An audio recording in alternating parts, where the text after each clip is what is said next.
Hello everyone there. आज हम पढ़ने जा रहे टॉपिक सेमीकंडक्टर्स। ये मॉडर्न फिजिक्स को बिलोंग करता है।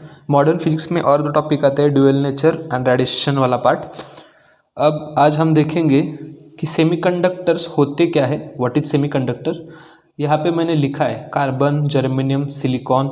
इसका मतलब बस ये है कि ये carbon, germanium, silicon semiconducting material है, यानी कि सेमीकंडक्टर फिजिकल सब्सटेंसेस है। इसमें आज हम दो कंसेप्ट क्लियर करेंगे, एक तो व्हाट इज सेमीकंडक्टर और दूसरी कि why we prefer semiconductor over conductors and insulators. तो चलिए पहला कंसेप्ट देखते हैं, व्हाट इज सेमीकंडक्टर। सेमीकंडक्टर क्या होता है ये देखने के पहले हमें देखना पड़ेगा कि कंडक्टिविटी क्या रहती है। हमारे पास एक टर्म है कंडक्टिविटी, जो इलेक्ट्रिकल कंडक्टिविटी होती है वो आज हम पढ़ेंगे, क्योंकि हीट कंडक्टिविटी की भी एक कंसेप्ट है। तो ये जो कंडक्टिविटी है जिसको मैंने सिग्मा लेटर दिया है, एक ग्रीक लेटर है, इसको रिप्रेजेंट ग्रीक लेटर से करते हैं सिग्मा। ये कंडक्टिविटी इलेक्ट्रिकल कंडक्टिविटी है। इसकी डेफिनेशन देखिए, capability of material to pass the flow of electrons, यानी कि कोई भी फिजिकल सब्सटेंस, उसके अंदर तो एटम्स होंगे और एटम्स के ऑर्बिट्स में इलेक्ट्रॉन्स है। अगर आप उस मटेरियल को एनर्जी देते हो, may be it is a temperature, heat increase और कोई बैटरी, तो उसकी वजह से क्या होगा, इलेक्ट्रॉन्स मोशन में आएंगे, ऑर्बिट से बाहर निकलेंगे और कहलाएंगे फ्री इलेक्ट्रॉन्स। अब ये फ्री इलेक्ट्रॉन्स एक्चुअली इस मटेरियल में, मैंने एक सैम्पल लिया है, अब मुझे पता नहीं ये सैम्पल कंडक्टर है, सेमीकंडक्टर है या फिर इंसुलेटर है। तो ये जो फ्री इलेक्ट्रॉन्स है रैंडम मोशन में आते हैं। अभी तो मैंने यहाँ पे आपको दिखाया है कि इलेक्ट्रॉन इस डायरेक्शन में जा रहा है, बट अगर आपने ये बैटरी अप्लाई नहीं की, अगर ये बैटरी आपने अप्लाई नहीं की तो ये इलेक्ट्रॉन रैंडम मोशन में इधर उधर भागेगा। सिमिलरली ये भी और ये भी, इस प्रकार ये सब रैंडम मोशन में चले जाएंगे। हर एक इलेक्ट्रॉन की वजह से कुछ ना कुछ तो करंट रहेगा, इसके वजह से समथिंग, इसके वजह से समथिंग, इसके वजह से something, but as all electrons moving in random motion, net current will be zero, total current हो जाएगा जीरो। अब मैंने क्या किया, यहाँ पे एक सप्लाई दे दिया, बैटरी का पॉजिटिव टर्मिनल इस साइड लगाया, बैटरी का निगेटिव टर्मिनल इस साइड लगाया। उसके वजह से, किसके वजह से, पोटेंशियल डिफरेंस के वजह से, पोटेंशियल डिफरेंस, यहाँ पे हाई पोटेंशियल है, यहाँ पे लो पोटेंशियल है, उसके वजह से एक इलेक्ट्रिक फील्ड सेट होती है। अब हमने इलेक्ट्रोस्टैटिक में देखा है कि इलेक्ट्रिक फील्ड क्या होती है, फिर भी हम यहाँ पे देखेंगे कि इलेक्ट्रिक फील्ड होती क्या है। किसी भी जगह पे अगर कोई चार्ज डेवलप होता है, सपोज प्लस क्यू अमाउंट का चार्ज डेवलप हो रहा है। अब ये चार्ज डेवलप कैसे होता है, कोई भी एटम अगर हो तो उस एटम में जो नंबर ऑफ इलेक्ट्रॉन्स होते हैं, number of electrons always equal to number of protons.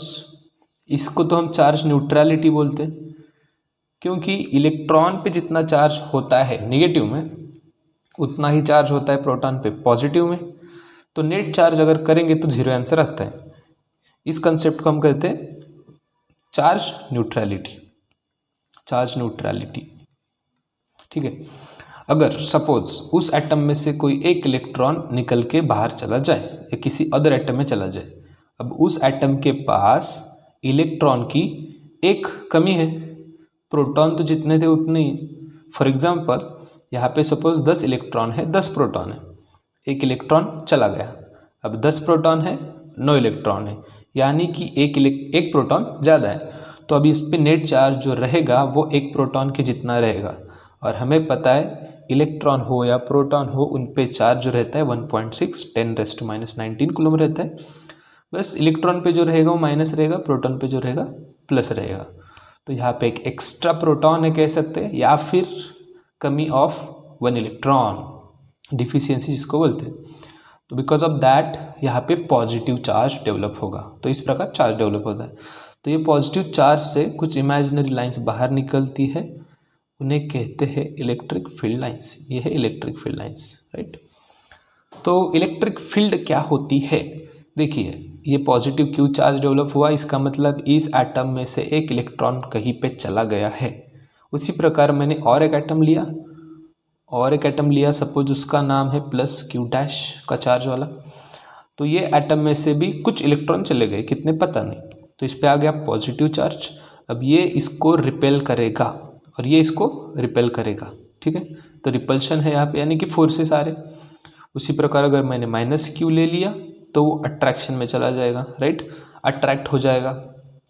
तो ये रिपल्शन और अट्रैक्शन फोर्सेस के वजह से होते, जिनको हम कोलम्बियन फोर्सेस कहते हैं, राइट, जिनको हम क्या कहते हैं, कोलम्बियन फोर्सेस। तो इलेक्ट्रिक फील्ड क्या है? Electric field is a basically region, it is a area around this charge, right, region around a charge in which Coulombian forces acts। अगर मैंने इस चार्ज को माइनस क्यू चार्ज को यहाँ पे रख दिया तो ये अट्रैक्ट नहीं होगा, क्योंकि इस प्लस क्यू की एक स्ट्रेंथ है, यहाँ तक ही, इस एरिया, इस रीजन तक ही वो अट्रैक्ट या रिपेल कर सकता है। तो इसको कहते हैं इलेक्ट्रिक फील्ड।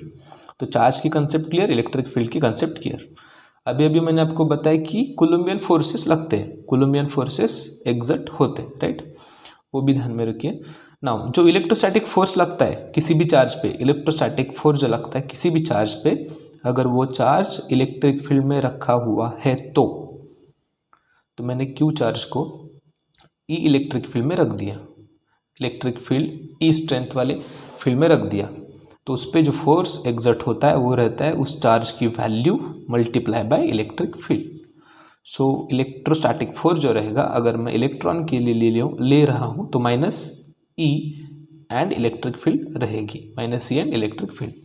ये जो माइनस साइन है ये इंडिकेट करता है, ये माइनस साइन बहुत ज़रूरी इंडिकेट करता है ये जो इलेक्ट्रोस्टैटिक फोर्स लगेगा इस इलेक्ट्रॉन पे, ये जो इलेक्ट्रोस्टैटिक फोर्स लगेगा इस इलेक्ट्रॉन पे वो इलेक्ट्रिक फील्ड के अपोजिट डायरेक्शन में होगा, दैट्स इट। ठीक है, अब ये सारी कंसेप्ट क्लियर हो गई। यहाँ पे आइए फिर से, इस मटेरियल में मुझे पता नहीं ये मटेरियल किस टाइप का है, क्योंकि मटेरियल के 3 टाइप होते हैं, conductor, semiconductor and insulator, conductivity पे बेस्ड। तो इस इलेक्ट्रॉन पे इलेक्ट्रिक फील्ड का तो डायरेक्शन हमेशा एक ही रहता है, positive to negative. Electric field का direction higher potential to lower potential ही रहता है। इस इलेक्ट्रॉन पे फोर्स एक्ट होगा इलेक्ट्रिक फील्ड के अपोजिट डायरेक्शन में। उसी प्रकार इस पे भी दिस एंड दिस, सब इलेक्ट्रॉन पे इस डायरेक्शन पे फोर्स एग्जर्ट होने वाला है। तो सब इलेक्ट्रॉन पॉजिटिव टर्मिनल की तरफ आएंगे, तो सब इलेक्ट्रॉन पॉजिटिव टर्मिनल की तरफ आएंगे, तब जाके इस पे एक करंट प्रोड्यूस होगा, वो positive to negative. Conventional current direction हम सबको पता है पॉजिटिव टू निगेटिव रहती है, राइट। अब ये इलेक्ट्रॉन की जो मोशन हुई from this side to this side, ये मोशन कितनी आसानी से हुई है या फिर वहाँ पे अपोज हुआ है, इसको ही एक्चुअली हम कहेंगे कंडक्टिविटी, इसको ही एक्चुअली हम कहेंगे कंडक्टिविटी। ये जो मटेरियल है, जो भी हो, ये मटेरियल इलेक्ट्रॉन के फ्लो को कितनी आसानी से एक जगह से दूसरी जगह जाने देता है। फिर से सुनिए, ये जो मटेरियल है इलेक्ट्रॉन के फ्लो को कितनी आसानी से एक जगह से दूसरी जगह जाने देता है, इसी को कहते हैं कंडक्टिविटी। अगर कोई मटेरियल इलेक्ट्रॉन्स को बहुत आसानी से जाने देता है, बहुत आसानी से जाने देता है, तो उसको गुड कंडक्टर कहते हैं, गुड कंडक्टर, क्योंकि उसकी कंडक्टिविटी ज़्यादा हुई ना, यानी कि वो मटेरियल इलेक्ट्रॉन के फ्लो को अपोज नहीं कर रहा है वो अपोज, ठीक है। नाउ ये सारी कंसेप्ट क्लियर हो गई। इसमें हमने क्या क्या देखा, पहला वाला पॉइंट कि कंडक्टिविटी क्या रहती है, उसके बाद हमने थोड़ी छोटी चीज़ें भी देखी, बेसिक वाली, चार्ज कैसे डेवलप होता है। आप इलेक्ट्रॉन एंड प्रोटॉन के बैलेंस को बस डिस्टर्ब कर दीजिए, चार्ज प्रोड्यूस हो जाएगा। अगर इलेक्ट्रॉन की डिफिशियंसी है, कमतरता जिसको बोलेंगे, तो पॉजिटिव चार्ज जनरेट होता है, और अगर इलेक्ट्रॉन एक्सेस अमाउंट में है, ज़्यादा वाले हैं, तो उसको हम कहेंगे कि निगेटिव चार्ज जनरेट हो गए। इलेक्ट्रिक फील्ड देखी, फोर्सेस भी देखे। अब हम देखेंगे types of material on the basis of conductivity. तो कंडक्टिविटी तो अब क्लियर है कि कोई भी मटेरियल इलेक्ट्रॉन के फ्लो को कितनी आसानी से जाने देता है उसको कहेंगे कंडक्टिविटी, सिंपल। अब उस पर ही based types of material on the basis of conductivity. तो आप यहाँ पे देख पा रहे होंगे मैंने यहाँ पे 3 मटेरियल के टाइप लिए, एक है कंडक्टर, दूसरा है इंसुलेटर और तीसरा है सेमीकंडक्टर, ठीक है। तो कंडक्टर में हाई सिग्मा वैल्यू रहती है। इसका मतलब क्या? हाई सिग्मा वैल्यू का मतलब होगा कि ये जो मटेरियल है, ये मटेरियल जैसे कि मैंने ले लिया copper, all metals are conductors, जैसे मैंने ले लिया कॉपर, तो ये कॉपर इलेक्ट्रॉन को एक जगह से दूसरी जगह ईजीली भेजेगा, राइट, अपोज नहीं करेगा, रेजिस्टेंस वहाँ पे बहुत कम होगा, बहुत कम, तो उसे कहेंगे हम कंडक्टर्स। लो अपोज, वही इलेक्ट्रॉन्स अगर आसानी से जा रहे हैं इसका मतलब उन्हें अपोज कम हो रहा है। अब ये वाला पॉइंट बहुत ज़रूरी है, मोस्ट इम्पॉर्टेंट पॉइंट, कि जो कंडक्टिविटी है वो डिक्रीज हो रही है यहाँ पे with increase in temperature. Actually अगर हम टेम्परेचर किसी को भी प्रोवाइड करते हैं, हीट सप्लाई किया तो टेम्परेचर बढ़ेगा। ये कंडक्टर को मैंने हीट सप्लाई कर दिया, टेम्परेचर बढ़ा इसका। एक्चुअली एक्सटर्नल एनर्जी लेके यहाँ पे जो एटम्स है ना वो इलेक्ट्रॉन्स को और ज़्यादा ऑर्बिट से बाहर निकालेंगे, राइट, बॉन्ड ब्रेक हो जाएगा और वो इलेक्ट्रॉन आउटर मोस्ट ऑर्बिट से निकल के बाहर आएंगे। तो इलेक्ट्रॉन की तो संख्या बढ़ रही है, एक्चुअली नंबर ऑफ इलेक्ट्रॉन्स बढ़ रहे, तो करंट बढ़ना चाहिए, यानी कि कंडक्टिविटी बढ़नी चाहिए। विथ टेम्परेचर इंक्रीज ये सब चीज़ें होनी चाहिए, लेकिन ये सब चीज़ें नहीं होती, ये चीज़ें नहीं होती, राइट। क्यों नहीं होती? देखिए यहाँ पे ऑलरेडी कुछ इलेक्ट्रॉन्स है, राइट, ये कंडक्टर है, ऑलरेडी कुछ इलेक्ट्रॉन्स है, यहाँ पॉजिटिव टर्मिनल दे दिया, नेगेटिव टर्मिनल दे दिया। जब मैं इसको हीट करूँगा तो मैं इसको और एनर्जी दे रहा हूँ, उसके वजह से और इलेक्ट्रॉन्स मिलेंगे, बहुत सारे इलेक्ट्रॉन्स मिलेंगे। अब देखिए इलेक्ट्रॉन्स बहुत पास आ गए, उसके वजह से इनका ड्रिफ्ट स्पीड डिक्रीज होगा, क्योंकि कोलिजन बार बार हो रहा है ना। कोलिजन अगर नहीं होता तो ड्रिफ्ट स्पीड बढ़ता है। ये इलेक्ट्रॉन कुछ अमाउंट ऑफ स्पीड से ट्रैवल कर रहा है, लेकिन पास में और एक इलेक्ट्रॉन है, तो यहाँ पे कोलिजन हो जाएगा, तो उसकी स्पीड कम हो जाएगी, क्योंकि एनर्जी का लॉस हो रहा है। एनर्जी का लॉस होने की वजह से ड्रिफ्ट स्पीड कम होने वाली है। तो ड्रिफ्ट स्पीड कम हो रही, इसका मतलब क्या? उसकी मोशन कम हो रही है। और हमें पता है जो करंट रहता है rate of flow of charge रहता है। ऐसा नहीं कि बहुत सारे इलेक्ट्रॉन्स है तो बहुत करंट, ऐसा नहीं है। Rate of flow should be high, then only current is high. तो ड्रिफ्ट स्पीड कम होने की वजह से मोशन कम हो जाता है, विथ रिस्पेक्ट टू टाइम कम इलेक्ट्रॉन्स आगे पहुंच पाते हैं। Because of that current decrease होता है, यानी कि उसकी कंडक्टिविटी कम है, अपोज ज़्यादा हो जाता है। जब आप टेम्परेचर बढ़ाओगे कंडक्टर का तो वहाँ पे बहुत सारे इलेक्ट्रॉन्स मिलेंगे, लेकिन बहुत सारे कोलिजन्स होंगे, यानी कि अपोज होता है। And because of that oppose resistance बढ़ेगा, यानी कि करंट घटेगा। तो इंक्रीज इन टेम्परेचर के साथ कंडक्टिविटी जो बढ़नी चाहिए थी वो डिक्रीज होती है। क्यों होती है उसका एक्सप्लेनेशन ये वाला पार्ट है, ड्रिफ्ट स्पीड कम होता है। अब सेकेंड वाला है इंसुलेटर।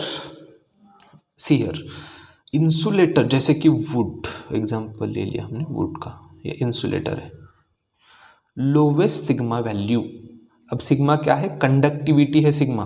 कंडक्टिविटी कितनी आसानी से इलेक्ट्रॉन्स आगे बढ़ रहे हैं, यही इंडिकेट होता है सिग्मा से, राइट। लोवेस्ट वैल्यू, हाईएस्ट कहाँ पे? कंडक्टर्स में। लोवेस्ट कहाँ पे है? इंसुलेटर्स में है। क्योंकि इंसुलेटर को आप कितना भी टेम्परेचर दोगे तो ऑलमोस्ट एक या दो ही इलेक्ट्रॉन मोशन में आ सकते हैं इंसुलेटर्स में। बिकॉज ऑफ दैट कंडक्टिविटी तो वहाँ पे बहुत सारी कम होती है, अपोज बहुत सारा होता है वहाँ पे इंसुलेटर्स में। Lowest sigma value, highest oppose, of course highest oppose ही रहेगा वहाँ पे। Almost no effect of temperature, अभी मैंने बताया आप उसका टेम्परेचर कितना भी बढ़ाइए इलेक्ट्रॉन्स कंडक्टिविटी में कंट्रीब्यूट नहीं करेंगे। और अब है हमारा तीसरा टाइप, बहुत इंपॉर्टेंट वाला टाइप, क्योंकि हम टॉपिक ही यही पढ़ रहे हैं, पूरा चैप्टर इसी पे सेमीकंडक्टर्स।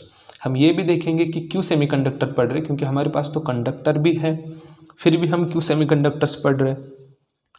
तो सेमीकंडक्टर में ना सिग्मा वैल्यू मॉडरेट रहती है, कंडक्टर में सबसे ज़्यादा रहेगी, इंसुलेटर में सबसे कम रहेगी, और सेमीकंडक्टर में मॉडरेट वैल्यू रहेगी, moderate as compare to conductor and insulator. अगर सिग्मा वैल्यू मॉडरेट है यानी कि कंडक्टिविटी मॉडरेट है, तो अपोज भी मॉडरेट होगा as compare to conductor and insulator. एक रिलेटिवली जा रहे हैं हम लोग, रिलेटिवली। ये बहुत ज़रूरी चीज़, सिग्मा वैल्यू बढ़ती है टेम्परेचर बढ़ने के वजह से, क्योंकि सेमीकंडक्टर में ज़्यादा फ्री इलेक्ट्रॉन्स नहीं होते एज कंपेयर टू कंडक्टर्स, बहुत सारे नहीं होते। तो अगर फ्री भी होंगे तो स्पेस अवेलेबल है, कंडक्टर में स्पेस अवेलेबल नहीं था, ठीक है, डेंसिटी बहुत बढ़ गई थी, तो ड्रिप स्पीड बहुत ज़्यादा कम होती है। सेमीकंडक्टर में वैसा है नहीं, मॉडरेट नंबर ऑफ इलेक्ट्रॉन्स रहते हैं, तो अगर आपको आप इसको हीट देंगे तो कुछ इलेक्ट्रॉन्स और आएंगे, फिर भी वहाँ पे डेंसिटी इतनी ज़्यादा नहीं होगी, ड्रिफ्ट स्पीड घटेगा नहीं। बिकॉज ऑफ दैट सेमीकंडक्टर्स में टेम्परेचर बढ़ने के साथ कंडक्टिविटी बढ़ती है, क्योंकि यहाँ पे स्पेस अवेलेबल है।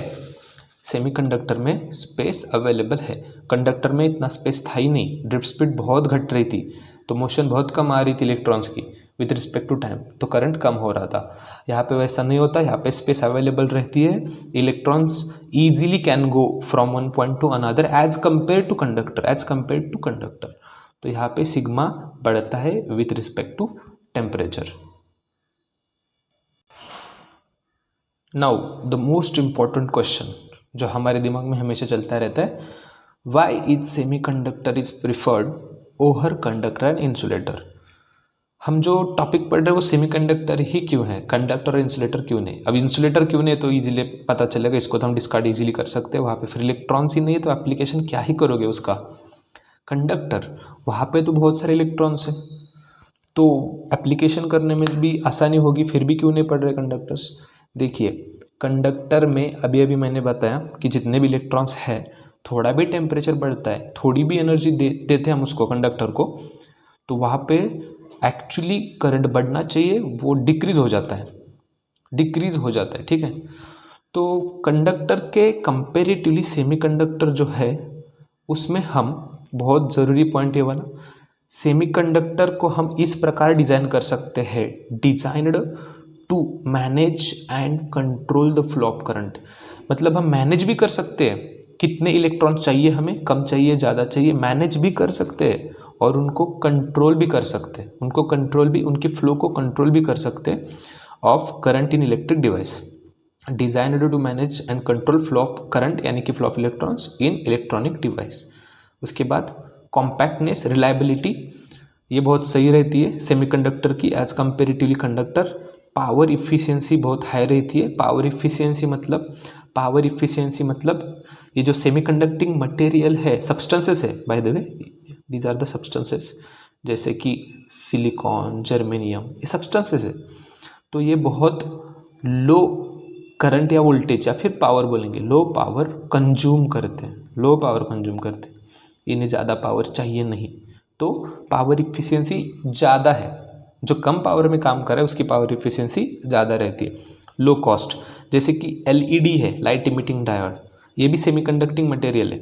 एलईडी जो बना है वो सिलिकॉन जर्मेनियम के कॉम्बिनेशन से ही बनता है, फॉस्फोरस, आर्सेनिक, उनके कॉम्बिनेशन से ही बनता है। Low cost LED, light emitting diode, ये मैक्सिमम 1 रुपये या 2 रुपये में आ जाएगा एलईडी, तो इतना लो कॉस्ट रहता है। ये वाली तो चीज़ें बहुत ज़रूरी है, कॉम्पैक्टनेस, रिलायबिलिटी होना मटेरियल का, पावर इफिशियंसी बहुत कम पावर कंज्यूम करते, लो कॉस्ट है, but most important is this one, design to manage and control flow of current in electronic device. तो इसलिए हम सेमीकंडक्टर को प्रीफर करते over conductor and insulator. One more important point is that, फिर से देखिए, ये कंडक्टर्स हो, सेमीकंडक्टर या फिर इंसुलेटर, ये है फिजिकल सब्सटेंसेस, ठीक है, आप इन्हें देख सकते हो, फिजिकल सब्सटेंसेस है, ठीक है। तो ये सेमीकंडक्टर का जो यूज़ रहेगा, यूजेस, एप्लीकेशन भी बोल सकते हैं, ये कहाँ कहाँ पे होता है, ये स्मार्ट वॉच में होता है, ये आपके जो स्मार्ट वॉच है इसमें रहेगा, डिजिटल टीवीज़ में रहेगा, डिजिटल टीवी, कंप्यूटर, लैपटॉप भी। अगर आप आपका मोबाइल भी निकालेंगे, उसके पीछे ना जो मदरबोर्ड है वहाँ पे देखिए आपको बहुत सारे सेमीकंडक्टिंग मेटल मिलेंगे, जैसे कि डायोड, ट्रांजिस्टर एंड एलईडी, बहुत सारी चीज़ें रहेंगी। Then fourth one is satellite में भी यूज़ होता है। ये जो सोलर पैनल लगता है ना सैटेलाइट में, ये सोलर सेल भी लाइट अपना सेमीकंडक्टिंग मटेरियल ही है, ठीक है। तो इसके बहुत सारे यूजेस है। मॉडर्न फिजिक्स में करंट जनरेशन में हम बहुत डिपेंडेंट है सेमीकंडक्टर्स पे, बहुत डिपेंडेंट है। अभी जो इशू भी चल रहा है महाराष्ट्र में, हमारा एक यहाँ का प्रोजेक्ट जो गुजरात में चला गया वो सेमीकंडक्टर का ही था, सेमीकंडक्टिंग मैन्युफैक्चरिंग कंपनी का ही था वो। तो सेमीकंडक्टर जो है वो बहुत ज़रूरी है इन टुडेज़ वर्ल्ड। उसके लिए ही ये मॉडर्न फिजिक्स का टॉपिक हमें पढ़ाई के लिए है, ठीक है। तो ये था हमारा पार्ट 1 ऑफ सेमीकंडक्टर, जिसमें मैंने आपको इंट्रोड्यूस किया है। अगले पार्ट से हम सेमीकंडक्टर के कोर कंसेप्ट में जाएंगे। Thank you so much for watching this video. अगर वीडियो अच्छा लगा है तो please share it, like and also do comment in chat box of YouTube. Thank you.